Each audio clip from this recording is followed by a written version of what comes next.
बिस्मिल्लाहिर्रहमानिर्रहीम। अस्सलाम वालेकुम। आज मैं आपके लिए मैंगो डिलाइट की इतनी मज़ेदार रेसिपी लेकर आई हूँ कि इसे जब आप खाएंगे तो दिल चाहेगा कि बस आप इसे खाते ही चले जाएं और हाथ ना रोकें। और बनाना इतना आसान है कि मुझे लगता है कि इससे ज़्यादा इजी रेसिपी हो नहीं सकती। तो चलिए इसे बनाना स्टार्ट करते हैं। इसके लिए जिन जिन चीज़ों की ज़रूरत है वो आप नोट कर लीजिएगा। लेकिन उससे पहले अगर आप मेरे चैनल पर नए हैं और नई नई और आसान रेसिपीज़ सीखना चाहते हैं तो इसे लाइक और सब्सक्राइब करें, बेल आइकॉन को प्रेस करें ताकि नई वीडियोज़ का नोटिफिकेशन आपको टाइम से मिल जाए। कमेंट सेक्शन में कमेंट ज़रूर दें और मेरी वीडियोस को ज़्यादा से ज़्यादा शेयर करें। तो चलिए मैंगो डिलाइट बनाना स्टार्ट करते हैं और आप नोट कर लें कि इसके लिए हमें किन किन चीज़ों की ज़रूरत है।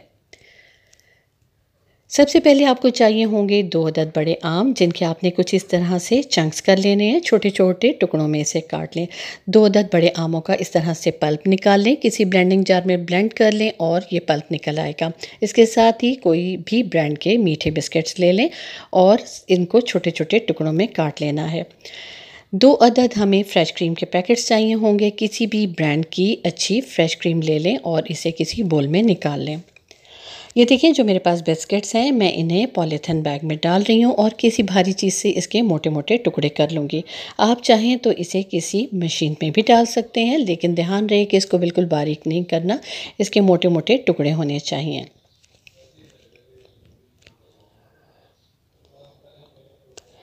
ये देखिए मैंने इसके बड़े बड़े पीसेस कर लिए हैं। अब आपने इस क्रीम को बहुत अच्छे तरीके से फेंटना है। अगर एग बीटर है तो उससे इस तरह से इसको बीट कर लें। तकरीबन 3 से 4 मिनट इतना फेंटना है कि ये एक थिक कंसिस्टेंसी में आ जाए। अगर आपके पास बीटर नहीं है तो आप इसे कांटे या फोक की मदद से भी फेंट सकते हैं। ये देखिए मैंने 3 से 4 मिनट इसको इतना फेंटा है कि ये थोड़ा सा थिक कंसिस्टेंसी में आ गया है। अब मैं इसमें मैंगो पल्प डाल रही हूँ। आप जितना भी चाहें इसमें मैंगो पल्प का इस्तेमाल कर सकते हैं, ये आपके अपने टेस्ट पर डिपेंड करता है। क्योंकि ये मैंगो डिलाइट है तो इसमें जितना भी ज़्यादा आम जाएगा उतना ही मज़ेदार लगेगा।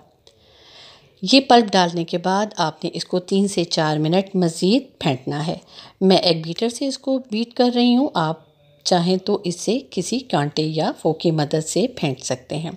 ये देखें 3 से 4 मिनट मैंने इसको इस तरीके से फेंटा है। ये एक ठीक कंसिस्टेंसी में आ गया है। इसे तकरीबन 15 मिनट के लिए फ्रीज़र में रख दें ताकि ये मज़ीद थिक हो जाए। अब उसके बाद आपने किसी ट्रांसपेरेंट बोल को ले लेना है और उसके नीचे कुछ इस तरह से इस क्रीम की एक लेयर बिछा देनी है। इससे फ़ायदा ये होगा कि इसके ऊपर अभी हमने बिस्किट्स की एक लेयर बिछानी है। जब आप इसके ऊपर बिस्किट्स बिछाएंगे तो वो इसके ऊपर अच्छे से स्टे कर जाएंगे, यानी चिपक जाएंगे। ये देखें मैं थोड़े से बिस्किट्स ले रही हूँ और उसके ऊपर इनकी लेयरिंग कर रही हूँ। ये मैंगो डिलाइट बेहद मज़ेदार बनकर तैयार होता है। आपने इस रेसिपी को ज़रूर ट्राई करना है। आमों का सीज़न है तो आम की नई नई रेसिपीज़ ज़रूर ट्राई करें। अब ये देखिए मैं इसके ऊपर एक क्रीम की लेयर बिछा रही हूँ। सारी क्रीम अभी नहीं डालनी, आप इसमें से थोड़ी सी क्रीम लेंगे और इसको कुछ इस तरह से बिस्किट्स के ऊपर बिछा देंगे। इस तरह से बिस्किट्स इस क्रीम को अपने अंदर एब्जॉर्ब कर लेंगे, नरम भी हो जाएंगे और इनका फ्लेवर भी इसमें आ जाएगा। आप इसके ऊपर मैंगो चंक्स बिछा दें। आप जितने चाहें मैंगो चंक्स का इस्तेमाल कर सकते हैं। मैं थोड़े थोड़े चंक्स इसके ऊपर बिछा रही हूँ।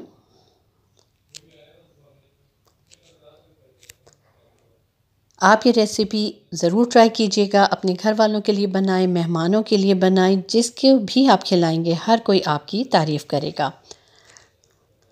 ये देखिए मैंने इसके ऊपर मैंगो चंक्स बिछा दिए हैं। अब इसी तरह से मैं बाकी लेयरिंग करूँगी, यानी इसके ऊपर दोबारा बिस्किट्स की एक लेयर बिछाऊँगी और इस तरह से मैंगो चंक्स बिछाऊँगी, क्रीम बिछाऊँगी और इस तरह 2 से 3 लेयर्स तैयार कर लूँगी।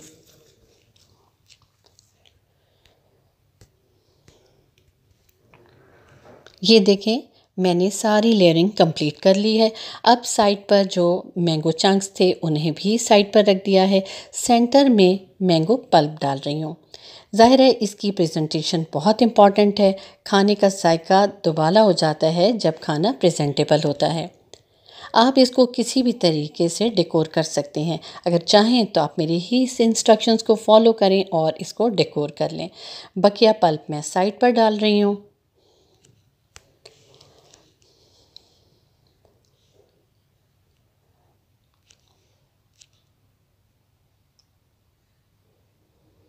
आपने नोट किया होगा कि कितने थोड़े इंग्रेडिएंट्स इसके लिए चाहिए थे और इतना मज़ेदार ये मैंगो डिलाइट बनकर तैयार होने जा रहा है। अब कुछ इस तरीके से आप इसे किसी स्टिक की मदद से शेप दे सकते हैं। ये देखिए, मैं इस तरह से इसको शेप दे रही हूँ और एकदम ही इसकी शक्ल चेंज हो गई है।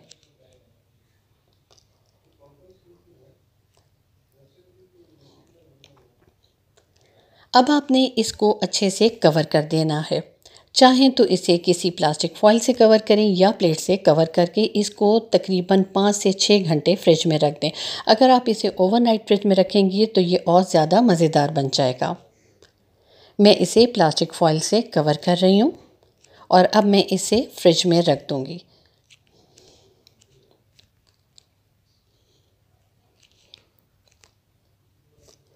तकरीबन 8 घंटे के बाद मैंने इसे फ्रिज से निकाला है। सारी चीज़ें बहुत अच्छे तरीके से सेट हो चुकी हैं।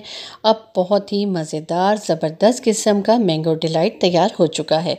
इसका कवर हटाएं और मैं इसे अभी आपको एक बोल में निकाल कर दिखाती हूँ कि कैसे सारी चीज़ें सेट हो चुकी हैं। यानी जो हमने लेयरिंग की थी वो बहुत अच्छे से सेट हो चुकी है। आपको देखने में ही लग रहा होगा कि ये कितना मज़ेदार मैंगो डिलाइट बनकर तैयार हो चुका है और खाने में इससे कहीं ज़्यादा जायकेदार है।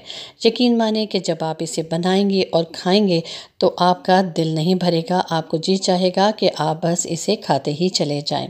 आपने इस रेसिपी को ज़रूर ट्राई करना है। कमेंट सेक्शन में मुझे कमेंट्स देने हैं कि ये किस तरह का आपको लगा, आपने जब इसे तैयार किया इसका जायका कैसे था। ज़रूर फीडबैक दीजिएगा। मुझे इजाज़त दीजिए। अल्लाह हाफ़िज़।